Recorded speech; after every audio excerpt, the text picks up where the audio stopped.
Now let's study the shaft of radius. The radial shaft expands in diameter as it moves distally.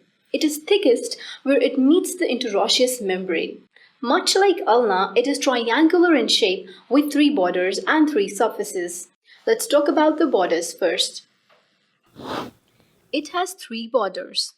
First one is the volar border or the anterior border. It extends from the lower part of the tuberosity above to the foremost aspect of the base of the styloid process below and isolates the volar form from the lateral surface. Its upper third is prominent and from its oblique direction has received the name of the oblique line of the radius. The dorsal border or the posterior border starts above at the rear of the neck and it ends below at the posterior part of the base of the styloid process. It separates the posterior surface from the lateral surface. The upper and the lower portions of the dorsal borders are not noticeably clear, but the middle third is well marked. The interosseous border or the crest begins above at the back part of the tuberosity. Its upper part is rounded and indistinct, then it becomes sharp and prominent as we move down. The lower part divides into 2 ridges which are continued to the anterior and posterior margins of the ulnar notch.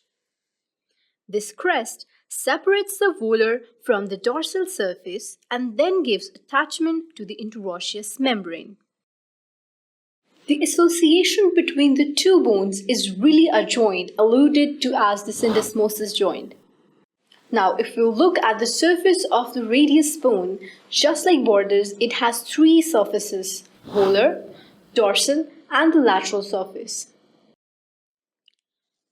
The volar surface is concave in its upper 3/4, and here the flexor pollicis longus muscle originates. It is broad and flat in its lower fourth and manages addition to the pronator quadratus muscle. At the junction of the upper and the middle third of the volar surface is the nutrient foramen. It is directed obliquely upward. The dorsal surface is convex and smooth in the upper third of its extent and covered by the supinator. Its middle third is broad, concave, and give rise to the abductor pollicis longus cranially and the extensor pollicis brevis muscle caudally. The lower third is broad, convex, and covered by the tendons of the muscles which subsequently run in the grooves on the lower end of the bone.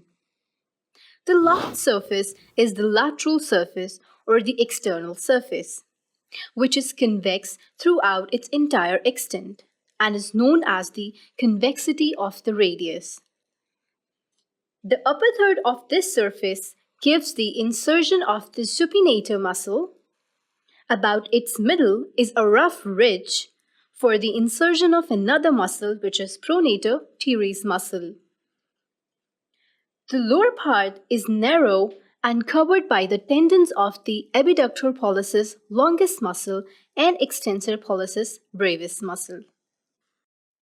The fracture of the radial shaft is quite uncommon because it's reinforced by so many muscles and ligaments, as you can see. Don't worry, we will talk about all these muscles in detail later on. Have you seen the minute little details about the small bone? How beautifully every part is joined together. So stay tuned with me to learn about the last part of the radius bone.